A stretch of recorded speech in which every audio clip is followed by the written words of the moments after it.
saw the 747 coming towards the stadium.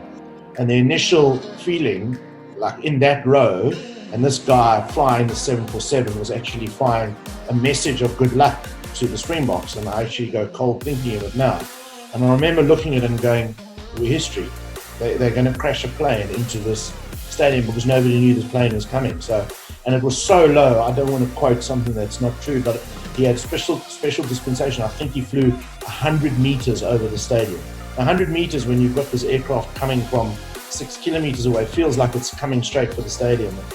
You know, that was just one memory I have of so many. And then very lucky as well, and Dallen will tell you, I mean, we both have a very good friend who I grew up with, who ended up kicking the drop goal to win it in Joel. So Joel and I have been friends ever since we met at 13 years old. So and actually managed to go out with him that night and have one or two quiet ones that evening. So he's so dangerous. Freddy Krueger has nightmares about him. Hello and welcome to the Rugby Hive. I'm Dallen Stanford, and despite my South African accent, I was fortunate enough to play rugby for the United States on the Sevens World Series. And I'm Mcdougall, a former Canadian Sevens international. Back in my playing days, I went head-to-head against Dallen in the USA. For several years, Robin has coached international sevens for various countries, including Canada and Mexico. He's massively passionate about growing the game across the Americas through his McDowell rugby programs at all levels. I'm currently a commentator for World Rugby, most recently broadcasting the Rugby World Cup in Japan, as well as the amazing Sevens World Series. More than a decade later, we are teaming up to bring you insights from legendary players and coaches from around the world. All legends have a story. The Rugby Hive podcast is here to share it. Welcome to the Hive. Oh, he's more dangerous than climate change. Hello and welcome to episode 9. This week we catch up with the brilliance, the humble, the coaching legend that is Gary Gold. Honestly, it was such an insightful episode, hearing about Gary's background, his experiences in the game, just invaluable. And it's funny, I've known Gary since the late 90s, stalked him during the Rugby magazine time period where he had some rugby IQ to share with rugby coaches. It was absolutely brilliant. And then I didn't realize he was coaching Villagers, which is a local rugby club in Cape Town that played against my team, the University of Cape Town, back in the day. And it's been really great to be able to commentate his Eagle matches here in the US since about 2018. I'm also really thankful to get to catch up with him over a beverage in Cape Town. Every year we go to Forries, which is a famous little pub near Newlands Rugby Ground. And who do you know? There's Gary Gold sinking a few jars with some other legends. So I always get a chance to run into him. Such a great man. Yeah, I really enjoyed from my, having my coaching hat on with Gary, just being, of course, super humble about his humble beginnings as a coach and respectful, thankful of his opportunities in the early days, and then how hard he worked his craft and to understand the game.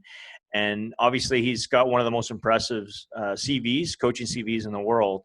Yet today he's still on the hunt for his programs. And one thing we touched on is just, he only had 2 years essentially to prepare the Eagles for the 2019 World Cup, and now he's going to have a full 4 years leading into 2023. So if you keep that squad together and consistency that he talked about so much, look out for the Eagles. And he got me so engaged that I'm even going to cheer them on. So for our Canadian listeners, I'm sorry, but yeah, he's a great coach, and I love to see a guy on the hunt. Yeah, you heard it here first. Robin McDowell supporting the United States. Well, listen, the cool thing is you can support the US out every game they play, except when they obviously play your side. So I think that's fair. Yeah, I just like to see North America successful at this point. We want to grow our game, and things go well in the US. It's a positive spin for Canada because as viewers and TV watchers, all our content comes north. So we're behind you. So speaking of north, that side, my friend, is it true you're almost back to training in Canada? What's going on there, Makwacha? Yeah, lots of programs across the country are being sanctioned. It's been a lot of paperwork for my program that's firing up here in the next few weeks. So little by little, clubs are popping up, programs are popping up, and rugby return to train is starting to arrive. So I'm excited about that. How about in the US? Yeah, not so much happening here. We do have a couple of programs from the Major League Rugby side of things. I've been keeping abreast on their news. Locally, the Boston Free Jacks and then the Rugby United New York, I see here on the East Coast, they've got some clinics for young kids, so they're coming back and with limited space. But it's good to see people outside and outdoors, And then listen, Tommy, you mentioned something we spoke about earlier, some beach rugby, which I'm dearly missing from Los Angeles. You've got something on the crack that side, right? Yeah, on the far east coast of Canada, in Nova Scotia, just north of where you are, they've been live for 2-3 weeks playing beach rugby, led by the legendary Jack Hanratty, the Canadian women's U20 coach, and he's one of the main drivers of rugby in Eastern Canada. So they've been going for 3 weeks. They have a flag rugby league on the beach, and even the legendary Brian Kelly. Former Canadian media guy and now Rugby America's North media guy is back playing. So him and his fiance moved out there, I think, a year ago, and so they partnered up with Tim Hart and Canadian international sevens player Cooper Coates. So they got a bit of a stacked team out there. So I've been living vicariously through them, and just thrilled to see that they've been sanctioned to play downtown Halifax on the ocean. And the feedback is just so positive. So we're all living by. We need to stream it. We need you to commentate it. Oh, absolutely. I love Brian Kelly. I've got a chance to commentate with him a few games, and then of course the media manager of Canada. It's so cool he's able to get on the beach and play some rugby. We need some footage of him scoring a couple of big 5-pointers, and you're right, I'll put some voice to that. He actually shared some content of him scoring a try, and then the slow motion of him eating sand in the corner. So it was beautiful. Good to see him mess that beautiful haircut up for once. So, Dale, what's been going on the last week for you and Verity? Yeah, we went to Boston recently, so that was really great to go into the city and check things out. Verity's teaching there at Boston University once a week now this fall, which is really cool. So I'll drive up with her, and then she'll teach a class, and I'll just be hiving it up in one of the classrooms there. There's only, I think, three classes happening on site. Everything else is remote, but really cool to be in Boston. And then this past week, I've been on a couple of podcasts, some episodes. One of them was with the Hidden Life podcast with Darren Carlson. Another one was Michael Newman for the Jewish Inspiration Foundation. And then Rugby Coffee, the pod, that one is probably your favorite one. That's with Courtney and Tinas. They've got some samples coming my way pretty soon, and then we will show you the money and send it to your side. So don't worry, you'll be javaed up soon enough. Then I also did a fun segment for the Texas Rugby Union. It's a 3-part series on Facebook and YouTube, talking more about how one gets involved in rugby commentary, what an average week looks like. And then our third episode will be fielding some questions from folks online, So a couple of one-liners going down there like a Nicolas Cage movie. And that'll happen on September 10th and the 24th, the next two. My friend, on your side, have you got any shout-outs for us for this week? Yeah, on this side, just thrilled to be rolling out the Gilbert Rugby Canada Champions Program. Our good partners, Gilbert Rugby Canada, rolling out essentially 49 different champions and brand ambassadors from across the country, from 7 years old to coaches in their 50s and 60s. And it's all about growing the game and working together in a positive way. And so we have 6 lead ambassadors.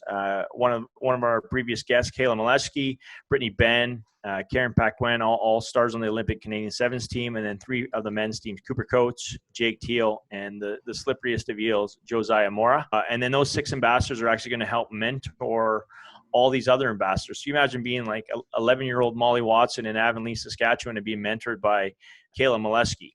And it's all about just that information transfer and ultimately just a positive way to grow the game. So really excited to be rolling that out, and it's been on all our socials over the last week here. How about on your side? Oh, that's brilliant to hear, Robin. Yeah, a couple of big shout outs here. One goes to the great man, Todd Clever, US rugby poster boy for a couple decades. A future guest of ours will be on the pod pretty soon. He got engaged this week, so massive congrats to Todd and his missus. And then I want to give a big thank you to all those that have reached out to partner with us on the Rugby Hive to promote and share their business. We've got a few of those locked in soon and space for others. So make sure to hit us up on our socials at Rugby Hive on Twitter and Facebook, and at My Rugby Hive on Instagram. And then a shout out to all our followers in North America, plus Brazil, France, and South Africa, where we've cracked the top 3 most popular rugby podcasts, and that is sensational. So with that, it's time now for episode number 9. Tafate spins around, he's over! It's a glorious score for the hooker! Advantage as he peels around, Buster one, still going for the line, he rolling stuff! Wow! Houston, we don't have a problem Scotland do. It's Big Joe Taufete'e gets a double. This kick again back. It's ping pong. Where's Forrest Gump when you need him? McGinty goes up though and chases this one now. It's outside the 22, the ball bounces up, McGinty has it! Genius! Somerset Terminator is in! The United States take the lead! Now Hastings, he's got space, he fires it over the top, in the corner, Scotland go, they're over, Dougie Fife! Unbelievable scenes! He's got it in the corner! 82 minutes gone on the clock! Scotland take the moment to score in the corner, 13-29. It's all going to rest on the conversion now. Nothing the United States can do but watch and hope for their most famous victory in the modern era. Kinghorn chips this one towards the uprights. He's missed it. Kinghorn's kick goes to the side. Bullock blows the whistle. The United States have defeated Scotland for the first time in history. 27 years after they lost to the Scottish 15. The number 15 team in the world has knocked off the number 6. Today's guest is Gary Gold, a man who has coached professionally for 20 years in 4 different countries, with stints at London Irish, Newcastle Falcons, Bath and Worcester Warriors in the UK, Western Province and the Sharks in South Africa, and the Steelers in Japan. Internationally, he was the assistant coach for the Springboks, recording a rare Tri-Nations title with South Africa in 2009, as well as defeating the All Blacks on 4 occasions. He was also the assistant coach when the Springboks last played the British and Irish Lions, winning the series 2-1 back in 2009. Gold has coached the United States since 2018, winning the America's Rugby Championship with the Eagles, as well as the remarkable 30-29 win over Scotland, the first time the USA has defeated a nation inside the top 10 rankings in the professional era.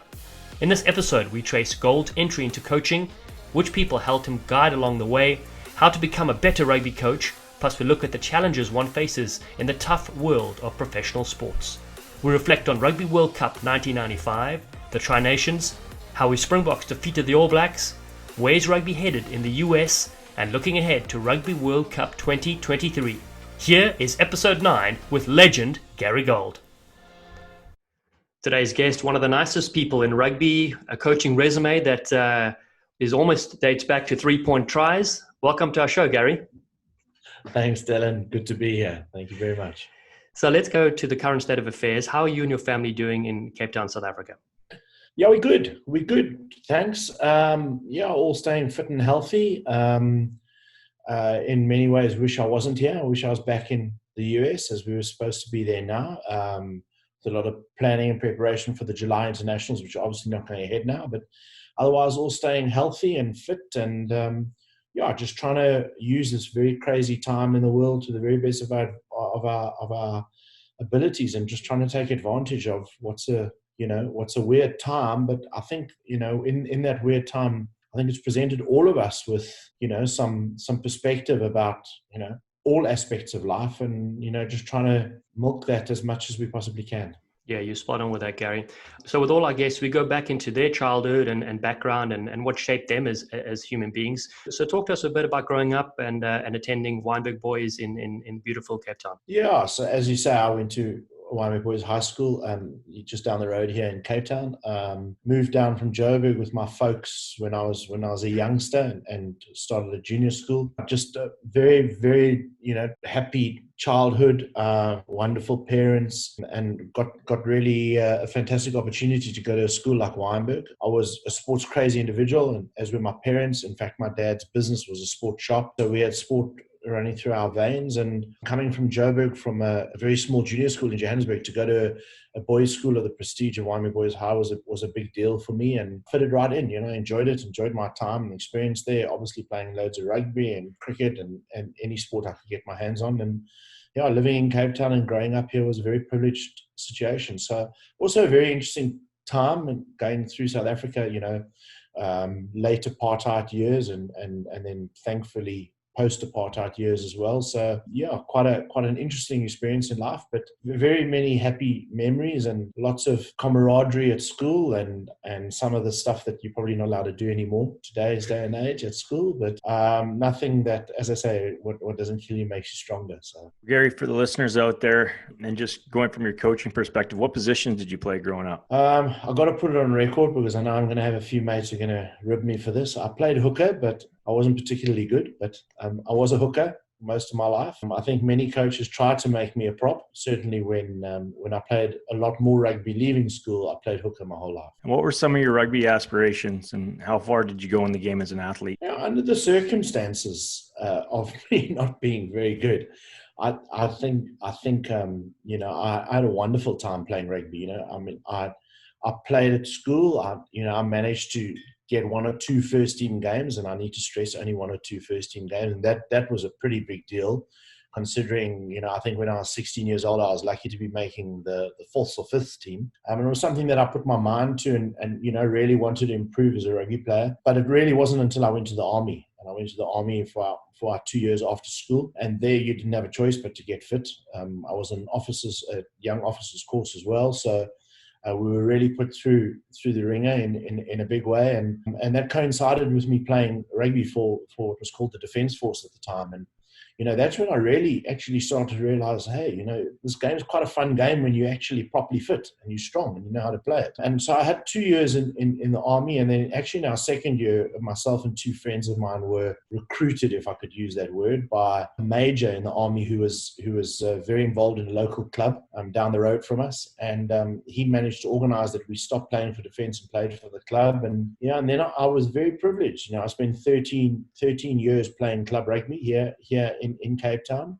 Many of those years was before the game was professional. In fact, all of those years was before the game was professional. So club rugby games, many games that we played, I could be playing against teams like Parow or Stellenbosch, where they'd have half a dozen Springboks playing against us. So, it was competitive, it was fierce, it was a huge amount of fun. You'd be playing club rugby, certain games. I played for, late in my career, I played for a club called Hamilton's, and there were 10, 15,000 people at a derby day, when we played against villagers. So, just huge memories, a little bit of win or lose on the booze in those days. Obviously something we don't advocate as coaches now, but just massive memories, and almost irrelevant what level you played at. It was just a load of fun and a great character building. And I'd like to believe, helped me very much in laying foundations for life at that stage, a husband to be and a father to be, and hopefully a leader to be. And speaking of leaders, Gary, let's delve into a bit your thoughts on Nelson Mandela's role in creating the Rainbow Nation and hosting the Rugby World Cup in 1995. Yeah, Del, I don't even know in this lifetime if we'll ever appreciate what Madiba was about, just as a human being. I don't think it's to take it lightly to say that he was a saint in so many ways. What he not only taught us as South Africans, but also the rest of the world. Again, I say, very much like a Gandhi or one of those amazing other people, Mother Teresa, I think only in years to come will we appreciate what a special human being he was. The fact that he happened to use rugby as one mechanism to be able to unite people was quite honestly a stroke of genius, really. He realized that he had diametrically opposed people in staunch white Afrikaners who loved the game intrinsically. And then on the other side of the scale, you had previously disadvantaged black folk who had lived under an apartheid era, who couldn't stand the sight of white Afrikaners, whites, quite honestly, and let alone rugby playing whites. And I used the victory in 95 to be able to bring so many of those folks together, and not only introduce the game of rugby to folks who had never ever been exposed to that before, but to also have the sense of that we were actually, we were something on the world stage. Whether it was rugby or we had a Wimbledon champion, it was irrelevant. It was more the fact that we could be taken seriously on the world stage, because quite frankly, we were the laughing stock. So most of my childhood, South Africa, we were the laughing stock of the world, because you had this absolutely archaic system in apartheid. So it was incredible. I was very, very privileged. I was actually at that 95 final. I was at the stadium. I was in the ground. It was something to behold. In fact, very funny story. I was right up in the top left-hand corner of the far grandstand and opposite the grandstand. And if any of you have seen rugby matches at Ellis Park, that's the stand you see. And the top left-hand corner is actually probably about 15 meters behind the dead ball line. That's how far away it is. So the field's there and the stand goes there. And I was three seats from the end. So there were two seats, two buddies of mine I was traveling with. It got me tickets to the game. And about 10 minutes before kickoff, we looked to the left-hand side and we saw the 747 coming towards the stadium. And the initial feeling, like in that row, and this guy flying the 747 was actually flying a message of good luck to the Springboks. And I actually go cold thinking of it now. And I remember looking at it and going, we're history.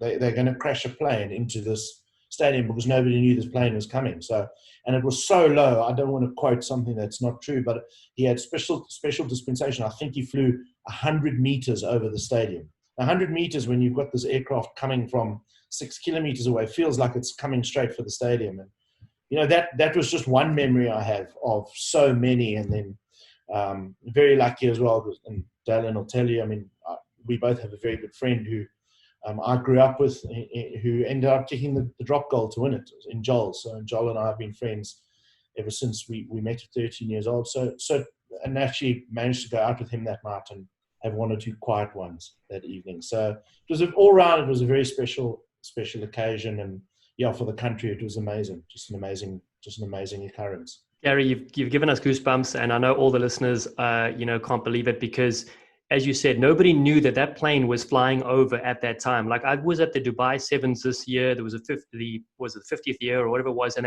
they told everybody in the stands, okay, there's a plane coming over, because when you could see it, you're like, whoa, what's going on here?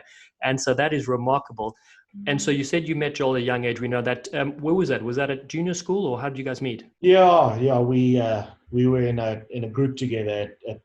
We actually went to different schools. He went to Rondebosch and I went to Wynberg, but we had a common friend, another guy, mate of ours called Stephen, and they lived near each other, and so we became mutual friends from that point of view, really. That's brilliant. Now, take us back to, how did you get involved in coaching in the first time? I finished my playing career at a club called Villagers, just here in Cape Town, and in '97 I had an injury, and I was selected to go on a touring squad to Israel for the South African Maccabi team. And I really wanted to try and get the shoulder right. And long story short, which is far too boring for this show, it didn't necessarily come right. Went on that tour, realized it wasn't coming right. And that was in the June, July. And I thought, as I said earlier, joking aside, I wasn't a fantastic player and was quite interested in doing a little bit of long distance running, or having a look at some other avenue. And so I thought, I'm going to give the playing a little bit of a miss. And I'm going to give up. I hadn't just turned, I was 29, I was just about to turn 30. But I was really keen, I was very passionate about the club, and I loved the game. And it just so happened that at the time of me retiring or stopping from playing, the third and fourth team at Villagers had a bit of a problem, and the coaches had walked out for some reason, and the third and fourth team didn't have coaches. I said, well, I'll do it. I mean, I come down every Tuesday and Thursday in any case. So I coached the third and fourth team for the balance of that year, and it was chaotic. I mean, I didn't quite realize how difficult it was coaching the third and fourth team, and then obviously the first and second team are constantly taking the players like the night before the game. I thoroughly enjoyed it, and the teams did really nicely. And as I said, you were just playing around with them. That then went to a year later, or a year or so later, a friend of mine asked me to help him with the first team. Coached the first team at Villagers, and very, very surprisingly, because nobody in those days other than Stellenbosch basically won the league. We put Anton was his name, and he put a very good team together. It was all completely down to him, and recruited a really good team that was hugely competitive and ended up winning the league that year in 2000. And off the back of that, I had a sports marketing company, and I was representing a couple of players, and one of them was Brendan Venter. And Brendan had moved down to Cape Town to play for Western Province, and it was the day before the Easter weekend, and Brendan called me for a coffee, and he said, I need some help. And I said, okay, what's that? And he said, I'm going to London Irish as a coach, and I need a forwards coach. And I said to him, well, any danger? And he said, yeah, but you need a passport. And I said, well, my grandparents were British. And he said, fine. And the very next day I got a fax and with an offer. And I was very, very lucky that Brendan gave me the shot. When I say I was a rookie, that doesn't begin to explain how raw I was as a coach. I'd been coaching for 18 months maybe and done one full year of the first team. Amazed to know how little I did know when I went into professional coaching. But I can't say enough about Brendan as a mentor and a friend. And he was already an established Springbok. He had come to Cape Town for his last couple of years as a pro rugby player. And then because he had a stint at London Irish, he wanted to go back there as a player coach. And it was just a next level experience. Moved my very young family. My daughter was 3 months old. And my wife, we moved to London. And we spent 5 years there. Yeah, and it was incredible. And that was the start of my coaching career. You know, again, I'll never ever take for granted how lucky I was and what an unbelievable privilege it was. And I can't say thanks enough, especially to people like Brendan who gave a young guy a chance. And so I'm very, very aware whenever we come across young coaches or I speak at a seminar or I meet young coaches, I'm acutely aware what passion and desire and at that stage, lack of knowledge somebody will have. Again, you're not going to gain that knowledge until you get that opportunity. So that was the beginning of my coaching career. And I'm very, very lucky that I actually managed to go with a guy who was such a great teacher. I mean, the lessons I learned from Brendan and the knowledge and the in-depth knowledge and the hours and hours and hours of debates. And Brendan made me do things that I don't see coaches doing today. I mean, he literally made me do certain things that gave me the opportunity to be able to feel that I could stand on my own 2 feet a few years later. What kind of things did he give you or push you to do? God's honest, true story. The thing that was the most impactful, bar none, was analysis. But it was, we're talking 2000 now, 2001. And so there were no fancy digital analysis systems on computers. I mean, we barely had a computer in those days. You were very lucky if you even had a Windows computer and you could do an Excel spreadsheet on it. And so what happened is we had a little container. It was our office was a made-up container, and we predominantly played on Sundays because we played at the Majeski Stadium and they had soccer there on the Saturday, so we would play rugby on the Sunday. So we'd come home with my family after a game where we've played in Reading, and we had a quick dinner, and then I'd go off to the office.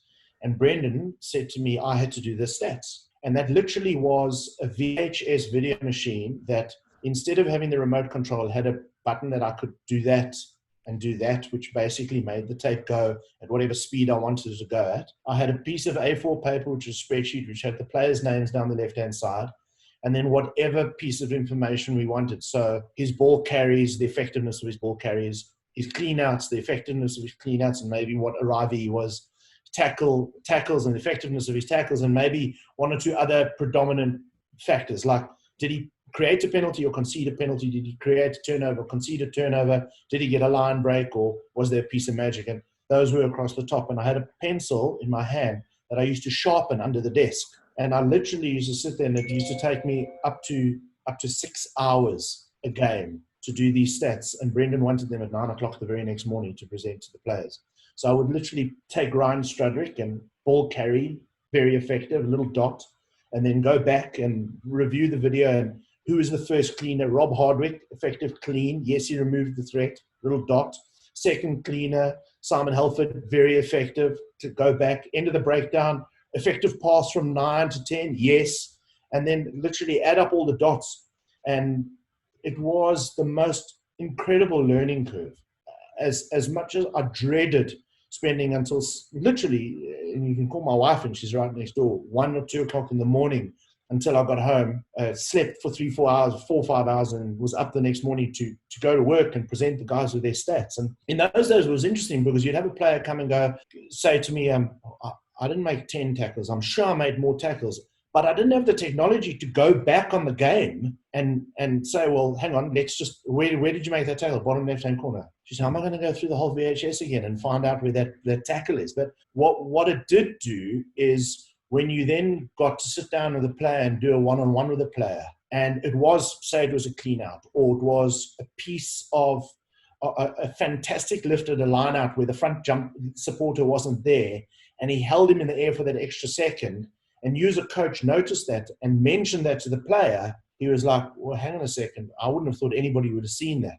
So there's a big credibility issue there as well. And again, from my point of view, when I say how little I knew from a coaching point of view in terms of technical and tactical aspects, we knew how to play the game, but in terms of breaking it down to the chess of rugby, when you start to study that and you start to see in these incremental moments so often what a player does, you start to really appreciate what world-class players look like and the amount of contributions that they make in a game.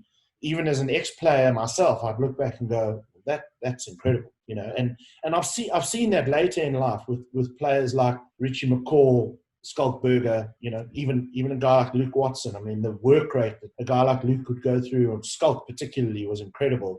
You know, you get to appreciate that, Rob. So it was, but I mean, it's one of the things I say to coaches today, you know, just go and take 20 minutes of footage and do a thorough analysis on it with all the new gizmos that you can have today. But it's a learning curve. You can't get that from university. Yeah, and although I've been coaching internationally for 7 years for Mexico and Canada, and I coach every day, every program, and you know, obviously working with the Canadian women now, we have a lot of technology, but I'm very old fashioned. People always say, what do you need when I get flown across the US or wherever? And I need cones and balls, and that's all I need. So I haven't been gifted with that technology, but just listening to you, having to go through that, is, like you say, as painful as that process was back then, and now everything's just coded and it's sweet and it's delivered on your desk. The process, and it's the same with our athletes. Like, they got to go through those skills and be meticulous in their skill acquisition and development.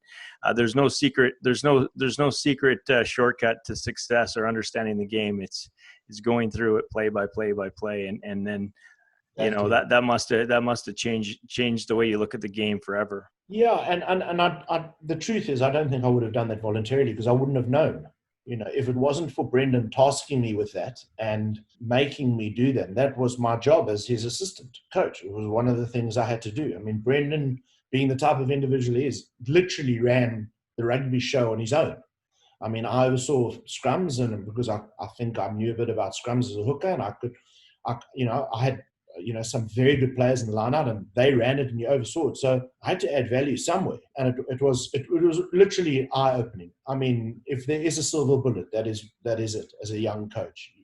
And that's why, interestingly enough, young analysts will make such good coaches. I mean, I have always had a very strong bond with my analysts, because I know what finite detail they know of the game that I know assistant coaches don't know, because they haven't done the work or put the hours in. So they're very valuable individuals, but it's a huge learning curve for a young coach.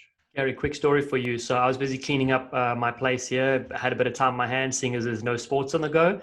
And what did I pull up? I pulled up a bunch of old South African SA Rugby magazines, and I'd torn out a few pages that I wanted to keep as a youngster. And it was called Gary Gold's Playbook. And it's your one page that you submitted every magazine issue. And Robin, it's a strategy play. It could be a line-out, set piece, scrum. And I kept all those because I remember as a youngster going, oh, wow, I just loved how this coach broke the game down. And I want to use this as a coach later. And I did. I used this when I coached here in America. And I just want to say that it's remarkable you speak about the stats to keep, but then you actually translated that, obviously, to share that with the world. And I think that's not done enough. People don't want to share what they know. But I just want to say, from a young age, I remember you just being such a great strategist. No, thanks, Dallen. I appreciate that. Yeah, I remember those playbooks very well. They took hours to put together, but they were a lot of fun. And I think on the sharing thing, you make a very valid point. I mean, there's a very incorrect perception that, you know, there's IP you're going to have that nobody else knows, you know, even if you, you know, Rob, you get to feel that when you do put in the hours, and you get slightly resentful of coaches who don't put in the hours, or a young coach who wants to come down and film on his phone a drill that you're doing, and then he wants to go copy it. But that's not really where the value lies. The value lies in having a thorough understanding himself to be able to present it to the group, so the group can get a buy-in on that. So I think what I'm trying to say, Dallen, is sharing is something I certainly have learned from the best coach, Brendan being one of them, Wayne Smith being another. You know, the very best coaches in the world really actually don't have an issue in sharing. And I think that's quite enlightening, because really they've probably forgotten what you've still got to learn. So, you know, the issue is not in a drill here or the sequence.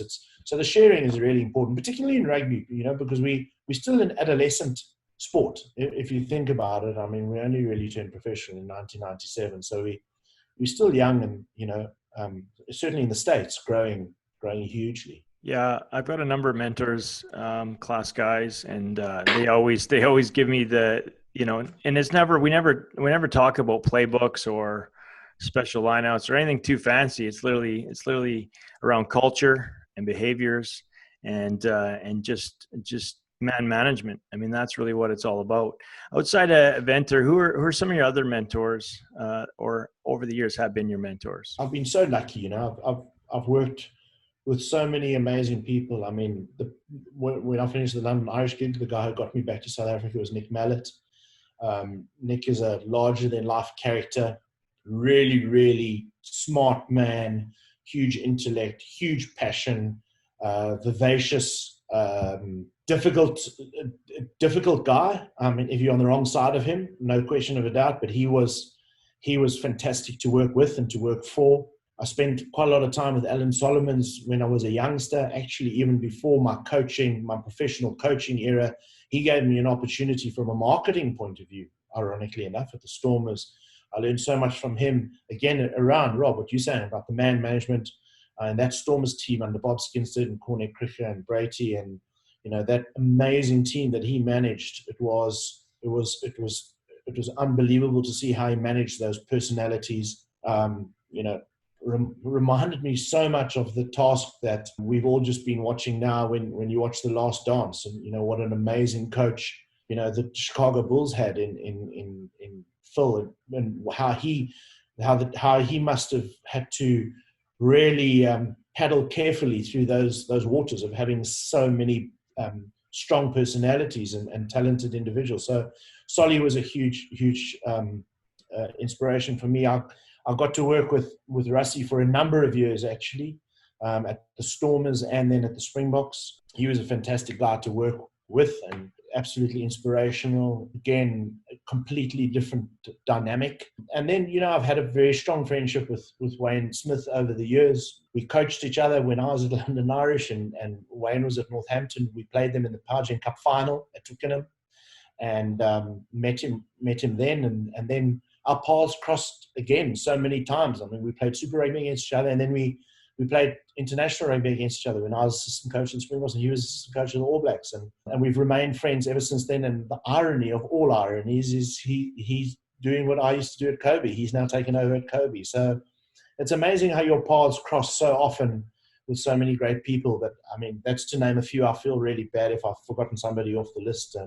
Even a good friend of mine like Anton Chait, even though we were colleagues, I mean, Anton was so much more of a better player. He had such a better vision, and even he was, very much a mentor to me. But many guys. Peter de Villiers in my time at the Springboks was a really fantastic individual, a wonderful human being as well. And we learned a lot from him. But, the players, some of the players that I've worked with have been mentors to me as well. Again, the maturity of a player who's got 80, 90 test caps, when you haven't coached a lot of international rugby, you might be 15 years older than him, but you've not been in that arena, in that environment, So, the value that John Smith and Victor and Juan and Skulk and Jacques Fourie and Jean de Villiers and Farid Dupree, I mean, this is how ridiculous this list is of the team that we had. It would be amazing to work with those guys and in a different aspect, whether you're doing a one-on-one with them or whether you're watching Victor run a line out or Juan talking about contesting for whatever it was, all big mentors in one way, shape or form. Let's talk about that Springbok side that you coach. You mentioned all those brilliant players and working with Peter de Villiers. It was around about the cycle leading up to the 2011 Rugby World Cup. Tell us about the pressure, though. South Africa's rugby public and newspapers and everybody is very critical and pretty mad. What was that side of the game like for you? Yeah, I mean, that was roller coaster doesn't even begin to describe it. I mean, it was, we were appointed under a very dark cloud. We were appointed, I was in New Zealand with the Stormers at the time, playing Super Rugby, and I got called and said, can I, literally in the night before in South Africa, which was the day in New Zealand, can I go to a call at 1:00 in the morning, New Zealand time? They shuffled me into a studio to do a call like this, but in those days, the technology wasn't like it is at the moment now. And I went for that interview, and it was 1 o'clock in the morning, and all I could barely see was the boardroom at SA Rugby. And this was on the back of South Africa having just won the 2007 Rugby World Cup, and controversially, Jake not having his contract renewed. And I knew that Peter was strongly in line to get the job. In fact, I think he already did have the job. And somebody he wanted to be assistant coach said, no, I'm not going with Peter. So I was actually second choice, the truth be told. And so I went for this interview. And so when we got the job, we got it under a very dark cloud, like who was Peter de Villiers, who was Gary Gold, who was Dick Muir. Dickie was probably the most highly sought of coach that we knew, because he was coaching the Sharks and they got to the Super Rugby final that year. So, and being an ex-Springbok as well. So Peter and myself were not ex-Springboks. And it was doom and gloom for South African rugby. It was absolutely, we were done and dusted. And John had moved overseas to Claremont. Victor had gone to Toulon. Faria had gone to Japan. Pretty much the 2007 squad was decimated. Handful of the guys were really upset that Jake hadn't taken over. And we started 2008 not so well. We got hammered in the Tri-Nations that year. And it was like, this is going to be the coaching staff that's got the shortest period of time to live. And it was hell. It really was. Remember, we played a test against Australia in Bloemfontein. Australia came out of the blocks firing, and the coach's box was right up at the top of the stand. And walking down, we were being spat at, physically spat at by people. And I just thought to myself, this is like, we had to take off our Springbok blaze, and some of us were trying to protect Pete in front of us as well. And ironically enough, Victor had scored a chip and chase, actually. He scored a try right on the stroke of halftime. We were 20 points down. As I say, we were being abused. Went in at halftime, everybody was cool, calm, and collected, came out and actually got into the lead again, and it was only a Kurtley Beale penalty on the stroke of full time, thanks to Wayne Barnes, that he kicked the goal and we lost by a point. And then after that, things turned quite favourably in our favour, and we managed to get a couple of the guys back, or Pete managed to get a couple of guys back from overseas. And then we started to win. But at that stage, I thought, well, hang on, what was supposed to, as a young kid dreaming to one day be an international coach, let alone to coach your own country, this is hell on earth. But it changed. You have to adapt. You have to stick to the process and understand that, you aspire to things for a specific reason, and there are going to be very dark days. And very, very dark days, where you think like you want to just chuck it all in. And that's pretty much what happened, for our full 4 years. It ebbed and flowed. But I think in hindsight, I think it's safe to say there were a hell of a lot more positives than there were negatives over the 4 years. And, there are quite a lot of records that have, still stand today that over that 4-year tenureship. It was a wonderful team. And again, I know I've said it before, but I never ever want to be unappreciative for, the luck that life has. But, to get a group of players like that was just incredible.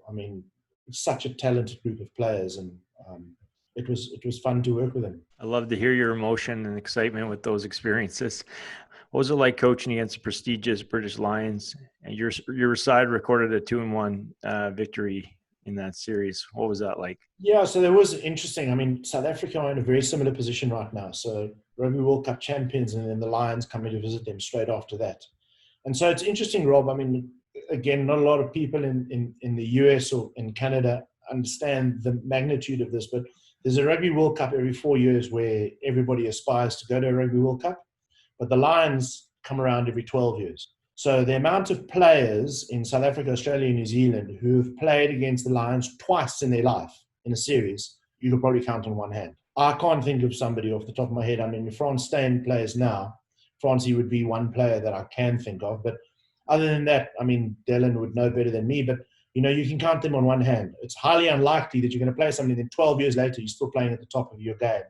And the British and Irish Lions come along. And it's a big deal. It really is a big deal. And I think what happened is through Pete's leadership, we managed to get this wave of enthusiasm about, hey, you guys have been to a World Cup and you've won a Tri-Nations and you've achieved everything you can achieve, which can happen either every year or every 4 years. But what are you going to do every 12 years? And in 97, we lost the series 2-1. South Africa lost the series 2-1 to a Jeremy Casca drop goal. So that still hurt, and the one thing the Brits do very well is rub your face in it. So they were very clear in letting you know that we had lost the last series, and it was a big deal.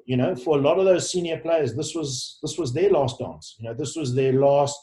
They wanted to put the cherry on the top of achieving everything on the world stage, and it was just. I'm not often at a loss for words, but to go through that series, to see the magnitude of what the Lions meant, to see the travelling supporters. And again, I want to publicly say this and be incorrect, but there was one piece of information that was doing its rounds, that the Soccer World Cup was in 2010 in South Africa, as many of you well know, and the British and Irish Lions came to South Africa in 2009. And the supporter group from the 2009 British and Irish Lions brought in more gross domestic funds than the entire Soccer World Cup did in 2010. That's how big the following was, and the magnitude of and obviously it's over a much longer period of time than a Soccer World Cup. It was over, 6 weeks, and there were many more games, and the supporters could come out, and it's an easy flight from the northern, from the UK down to South Africa. But it was amazing. I mean, it was amazing on that first Test match to walk out to Kings Park and just see the entire stand just red from corner to corner, every single seat taken, and the noise and the theatre. The theatre was amazing, and just to be a very small part of that, and then obviously to have enjoyed. I think they were two absolutely epic Test matches. The third Test match was a little bit of a dead rubber for many reasons that we don't have to go into, but I mean, mainly because we had won the series already. So, but yeah, the first two Test matches were on an absolute knife edge, and could have gone either way. But it was a life-changing experience. Unbelievable. Speaking of life-changing experiences, outside of the Lions, beating the All Blacks, as a South African fan, a South African population, is the greatest ever. Tell us about technically preparing to play New Zealand, and you were involved in 3 rare victories in the same year against them in 2009 Tri-Nations. Yeah, I mean, it was a weird scenario. We actually were involved in 4, because it was the 2008 one in Carisbrooke, and then from there, confident, even though it was a bounce of a ball and a piece of genius from Ricky, we won 30-28 or 30-29, I think it was. And, that sort of gave the group a bit of confidence. I don't think John could play that game for some reason. Victor was the captain, and then Victor got yellow carded, and it was just so many weird things that happened. And, New Zealand never having ever lost at Carisbrooke in a Test match, let alone to Springboks. It was the 100th Test match played at Carisbrooke, so there was a big deal about it. I'll never forget, every single shop in Dunedin, windows were blacked out on the week of the Test. You didn't have a mannequin, you didn't have anything in the stores except for all black, and it was an amazing experience, and that gave us the confidence to then go into 2009 on the back of also beating the British and Irish Lions. We were a very powerful team and very confident in the way we were doing. We also did hit an All Blacks team that were struggling to find their identity post 2007. They had gone back to the drawing books a little bit. It was the time of the ELVs, if you remember. So what we did is, as a group, as a collective group, is we sat down and we thought, like, to ourselves technically, which what you asked me, Del, is what was our point of difference? What is something we know we knew we were a very good rugby team. We had extraordinarily talented rugby players, but what style of play did we think we could use that could hurt the All Blacks the most? In other words, what did they not want to face? And at the time of the ELVs and free kicks, etc., it was very much a game of territory and suffocate and strangle. So we knew that they had Rakakoko and Sivivatu as the wings.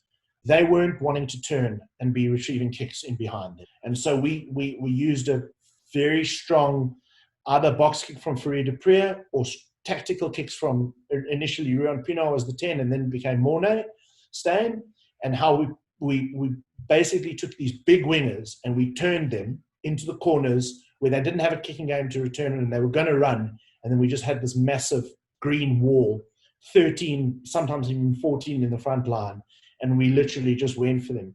Sometimes we picked 2 open sides, which is the time that Heinrich Rousseau really made his name, and he was, I don't want to use bad language here as a metaphor, but he was, you can imagine how he was all over that ball, and we literally just sent fetches in over that ball, and then it was penalty after penalty and just kept the scoreboard ticking over. And it was at a time where, I say this with all the best respect, only for a short period of time, but I think at that moment in time, I don't think the All Blacks had an answer. And in some things that you've seen, if it's all or nothing or whatever it is, if you see or read stories about the dynasty, the All Blacks dynasty, I think that 2009 year, post 2007 was important for them. But that 2009 year under Ted and Graham Henry and Steve Hansen and Wayne Smith, how they changed quite a lot about the New Zealand culture and the New Zealand team, and what they did in terms of being able to take the game to another level, and the rest is history about how they did do that. So technically and tactically, I mean, we had a team who were full of confidence, which, if you could bottle confidence, we all wouldn't be in rugby at the moment, but because it's so powerful. But it was just like, literally, it was a tsunami of a wave of confidence that we had.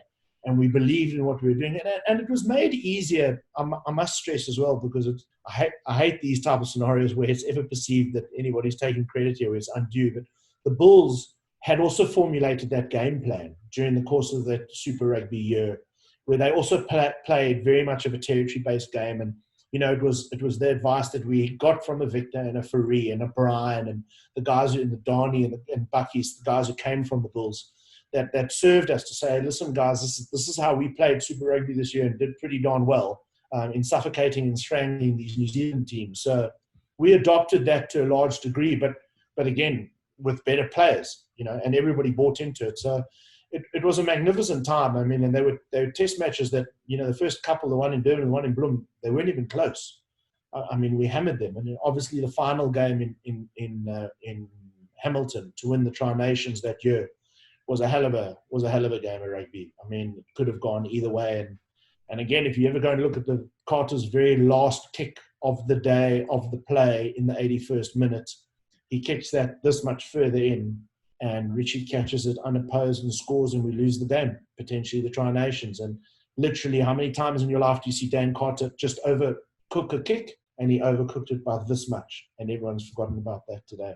And we would have lost that and probably not won the Tri-Nations. That's why we have the insight there. But I'll never forget that 09 season, as you mentioned, because the strategy had changed and it worked for South Africa. And it was phenomenal because, just as an outside fan of the sport, you get tired of seeing one team win the whole time, the All Blacks. And so it was really good to see South Africa come through. And so great insight. But Gary, you as a coach, right, you traveled a lot, you moved over a lot. So for a period of about 5 years, from 2012 to 2017, you spent time with the Newcastle Falcons, Bath, Worcester in England, and then you were with the Steelers in Japan, Sharks in South Africa. Just moving once can be very stressful. So what was that time period like for you and your family? No, it was a very difficult time. So often, if I have an opportunity to speak to coaches, or I'm asked to speak about it, it's really important as well to highlight that it's not the glamour life you see 1% of the very best coaches in the world on television, like a Rassie or Wayne Smith or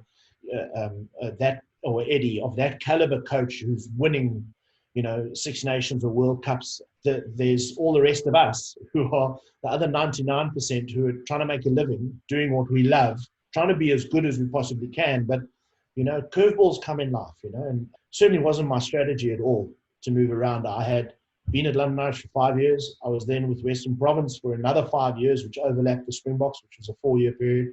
And so for the first 10 years of my life, I literally had 2 jobs, if you exclude the fact that I then got appointed to the Springboks.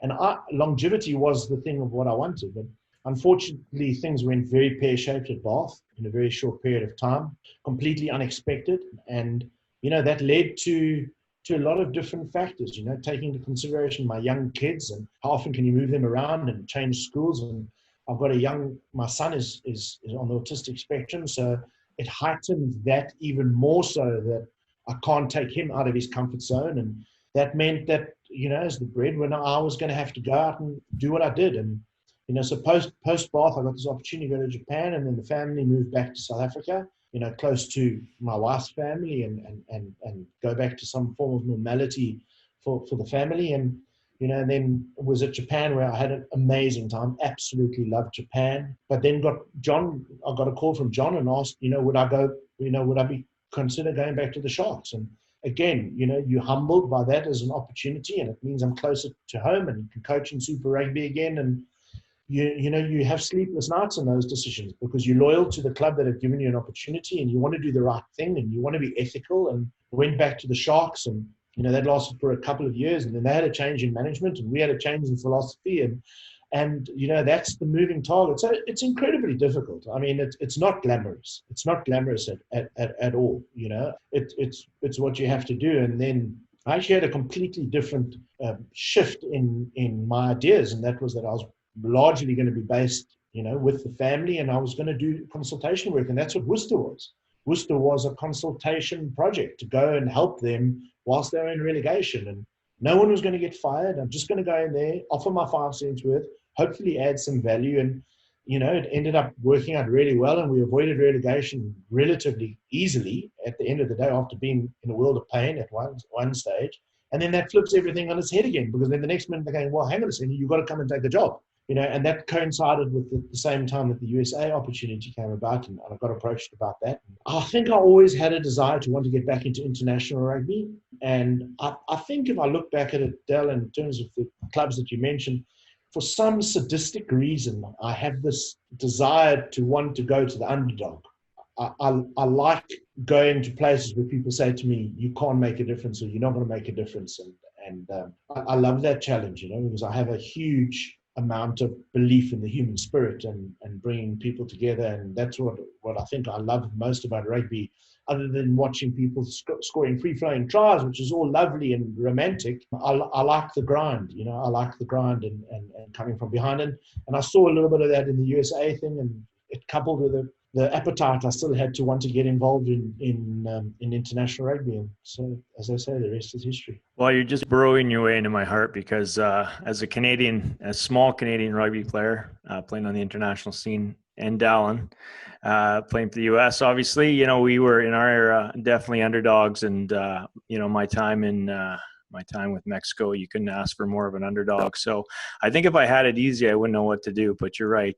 It's all about the grind. And as much as we like to complain about it on the long late nights or the early mornings or the hundreds of hours of flights a year, we're lost without it as well, right? We got to be on the trail. So how has your coaching philosophy and outlook and development shaped with having experienced coaching in 4 different countries? I think tremendously, whilst maybe at the time, Rob, I don't understand it. One very quick example I can give you is coaching in Japan is if you're a young aspiring coach, one of the things I'd say is a tick box exercise, go and coach in a country where it's not your language. Because the one thing you will learn very, very quickly is to get a message across a hell of a lot simply in a hell of a lot fewer words, because it's not your home language.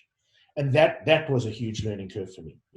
Not only was it not my language, it wasn't a type of language like potentially French or German that I could pick up, because an A is an A in French and German, even though it sounds differently. This is completely different.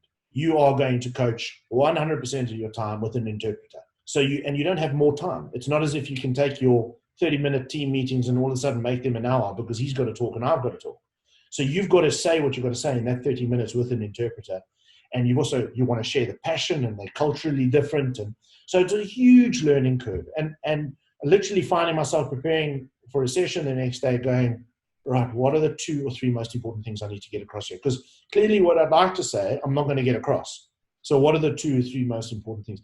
And even now, I've just found this lockdown period and COVID has made me really look within and see the areas, whether it was feedback from the Rugby World Cup or a 360 analysis that I grabbed out of the bottom drawer that I managed to find in some filing cabinet, to go and have a look and say, gee, people have said, you're not very good at that, and you're not very good at that, and, you can improve that, and, gone away and really re-looked at that, and looked at my whole philosophy around that. So I think the fact that you've been able to travel and not only just mix with different cultures, and even though the game is still the same game, it's really different how you give the messages across to different people.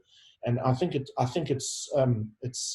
even though that might have been by default as opposed to design, I think it's gone a long way in terms of helping me, hopefully become better at what I do, or hopefully get the message across in a better way. And I think all your tools definitely set you up for success. Now, you took over the head coaching role with the U.S. back in 2018. What excites you the most about coaching in America?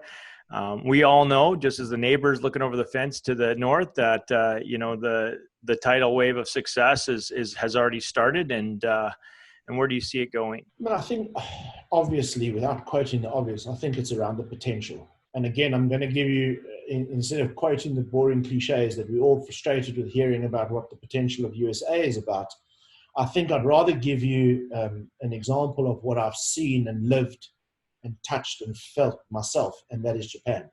Going to Japan at the time, when I arrived in Japan in the beginning of 2014, end of 2013 actually, beginning of 2014, I saw a game that wasn't anything to write home about. The club game wasn't particularly good. The national game was particularly bad. Eddie was already working his magic at that time and was really fighting particularly hard with the JRFU to be able to try and professionalize it. But the bottom line is the players were owned by companies. They weren't contracted. They were employed. You worked for your company, so you worked for Honda and you played rugby for them, by the bar. So where we were at Kobe, I had to plan training sessions around when the guys had to go to work, because ultimately the rugby was just a marketing tool. They were always going to work for Kobe Steel, and they were going to go back to work when they finished playing rugby. So that's their priority. And the Japanese culture is that's how it is. It's not negotiable. So they had all the odds against them to be able to be a successful team. They literally at national level had zero money. And at a club game, the club game wasn't really, it wasn't even club versus country. They didn't even sit in the same room. It wasn't even a conversation that happened. The club game was the club game and the country game was the country game.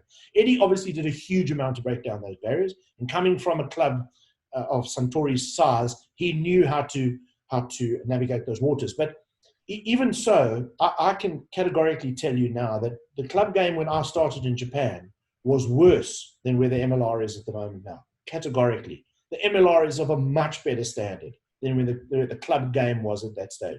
There were 2 or 3 teams who were very good and very competitive.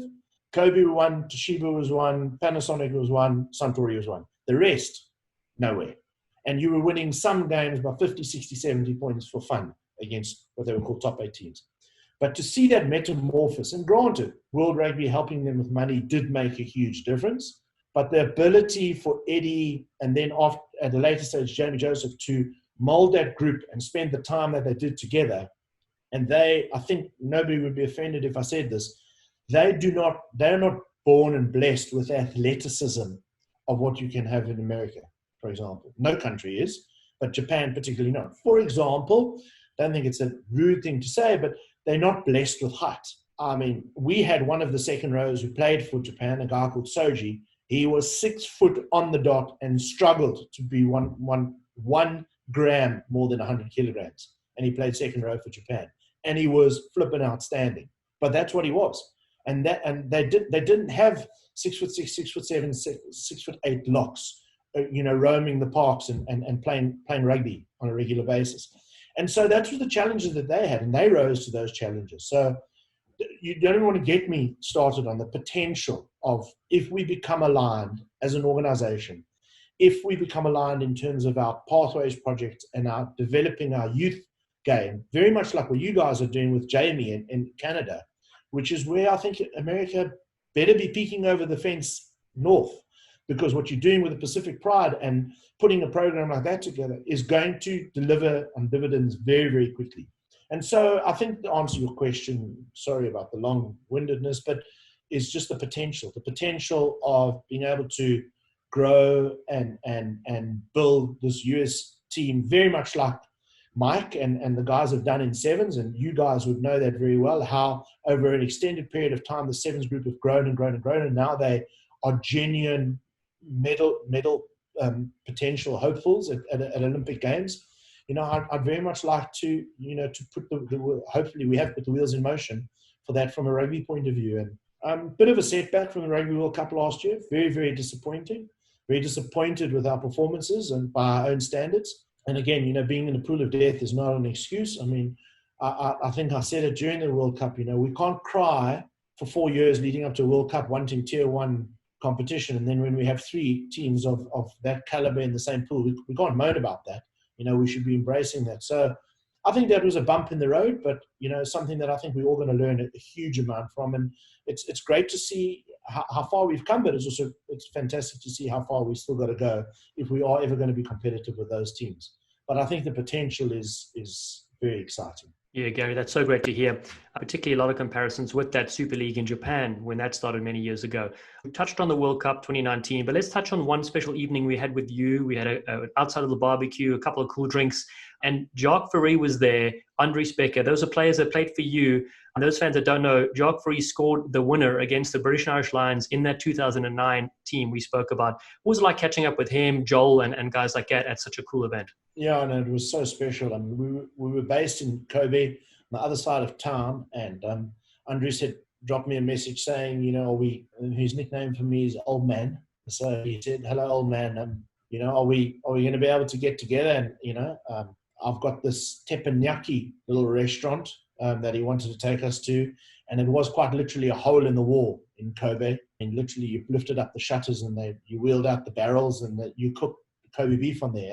And it was amazing because what he had actually done is he had arranged for the whole club, all the Japanese players, to come and join us and say hello. So as you remember, Del, I mean, a whole lot of the players came from the club, and there were one or two guys who had even retired at that stage. And so it was very special, And I mean, I think, through all those dark days that we talk about and how many, downs you have during a coaching career and when things don't go well and God forbid you lose your job or you're just getting a hard time in the media, that makes it all worthwhile when a handful of years later, players that you worked with actually want to come back and come and see you and shake your hand and come and say hello. So it was a very emotional evening that for me, actually, not only being back in Kobe again and obviously with the USA team, but to see all those guys that I didn't even know if I was ever going to see them again. If I was ever going to go back to Japan. When I left Japan, I didn't know if I was ever going to return there, let alone back to Kobe, let alone back to see those guys. So, and that's the beauty with rugby. I'm sure there are other sports who have it as well, but I don't think to the significance of rugby is that,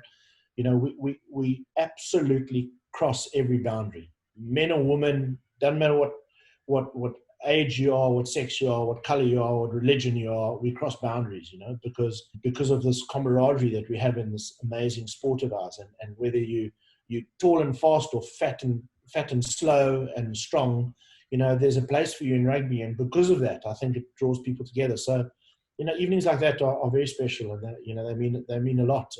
Pity about the result the next day though, but the evening before was a lot of fun.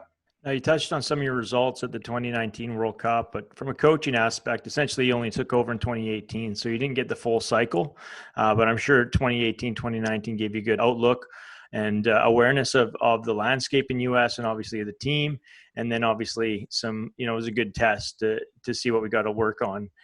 Looking ahead to getting be part of the full cycle leading into the 2023 World Cup, what are some of your personal goals and program goals with the full build-up? I mean, I think I alluded a little bit to it earlier. One of the things I'd really like to see be driven and be given a huge amount of priority in the US post-COVID, obviously, because everything's gone on a little bit of a shutdown at the moment, is everything around the community game. And when I mean the community game, I mean the grassroots game, the club game, the university game, whether it's a big university, or it's a big Ivy League university, a big rugby university, or it's just a small intro university, to just have some form of an identity where we can really get a strong pathways program where kids from right across the country, which obviously is a massive country, but where we can do a much better job than has been done in the past of bringing those kids through, seeing the youngsters of USA rugby, and obviously at this moment I'm only talking about the men's, but for the women as well, be able to compete at junior World Cup competitions, under 20 competitions, and actually be competitive there, not just make up the numbers. And there's challenges with that. I mean, there's no magic wand for that. That's not going to happen easily. And there's big challenges within the States and Canada around that, because the college program has such a wonderful priority over those kids as well. So it's not without its challenges, but to be able to really see the youth game grow, and from that then be able to see us developing American players through the pipeline and hopefully see those guys. And then that's from the bottom up, and then from the top down, literally keep some form of consistency with the team that went to 2019 World Cup. I envisage 70-75% of those guys could be available in 4 years' time, and marry that with the excitement of what's going on with MLR. So we've put a huge amount of time and energy and resources now into our knowledge of the MLR, and our depth chart and monitoring every single player who's playing MLR at the moment. And so that at any one time, any US qualified player were to pick up the phone and say, hey, how am I doing? I want to be able to answer him. And I feel we're getting there. I think we very well on our way to be able to do that. And, use the MLR in a very positive way to also be developing the players and giving them an opportunity to play for their country. And I think if we get that groundswell on both fronts going, and coupled with the fact that we can hopefully be continue to be in a highly professional environment with people like the great assistant coaches that I had and the S&C coaches and the analysts that I have, to continue to be giving this RP and this incredible value to the players. And when they come into camp, they feel, wow, this is a learning environment. This is a huge learning environment. And it's an environment where I think we're going to get better and we can actually compete with people on the world stage. And so that the Scotland result is not just a flash in the pan and the Samoa result is not a flash in the pan, that it's something we feel we can consistently do and go toe-to-toe. And we're not going to beat the best countries in the world yet, but we want to go toe-to-toe with them and be able to feel that, we've done what we can do to be able to be as competitive as we can. And then, dare I say it, by the next time we get to a Rugby World Cup, let's hopefully fire a few shots. Yeah, I think the world is waiting for those shots. They've seen it in sevens, and as you mentioned, in 15s against Scotland. We can't wait, from a personal point of view. Gary, you've traveled a lot. Do you have one humorous story to tell us about one of your tours or travels? It's a difficult story actually because it's slightly involved in the Afrikaans language, and so I'll try and explain it to you. But basically, what happened is we were dealing with it was before the British National Lions, and I decided that what we'd do is we'd do a SWOT analysis, so the strengths, weaknesses, opportunities, and threats for all these players. Very simply put, I just wanted to sit down with the player and say to him, listen, what do you think your strengths are? And can we improve on that? And what do you think your weaknesses are? And, do you want to work on them? And, I'm very much of a coach who believes in just focus on your strengths, because that's the reason why you're in the team. There's a point of difference why you're in the team. And unfortunately, that conversation got a little bit lost in translation, literally got lost in translation, because I got the players to fill out a form, and it was, what's your strengths, what's your weaknesses, and what's your threats, and what's your opportunities. I explained what I meant by that. And when I got the forms back in my room that night, I was going through them, and I was really impressed by the effort the players put in. I mean, these are seasoned veterans. They don't need to be answering a question from, some kippy assistant coach. And I had some great insights. Victor told me what his strengths are, and John told me what his strengths are, and Beast told me what his strengths are. And then when I got to Bucky's page, next to strengths, he just wrote yes. And and to put that in perspective, strength directly translated into Afrikaans means, are you strong? And he said, yes, now I'm strong. I feel very strong today. That's now. And but again, when I tell that story in full translation, it has the full might of if I tell it in a South African audience, people understand what it was meant. So when I sat down in the one-on-one with him, I said, Bucky, I see you said, yes, I'm just training. He said, yes, coach, I feel strong. I'm good. So I said, okay, I'm very happy to hear. And I've never had the courage to explain to him what I really meant. But if he was feeling strong, I was feeling strong, which is always good. A strong Buckies would punish the opposition. The English and Afrikaans is definitely one that gets confused. Todd Clever told us this great story when he played for the Lions in South Africa. He knew Schalk Burger was one of the players, and he was looking out for him. And he's like, wow, South Africa really dislikes Schalk Burger. And I was like, what do you mean? He goes, well, there's even a newspaper that says Die Burger on it. I go, oh, no, he's not saying he should die. It's the name, D means the, and the newspaper's called The Burger. And so he was like, oh, I just thought they really were obsessed with their rugby and didn't like Schalk at all. Yeah, the translation leads to a lot of very funny stories, particularly in rugby.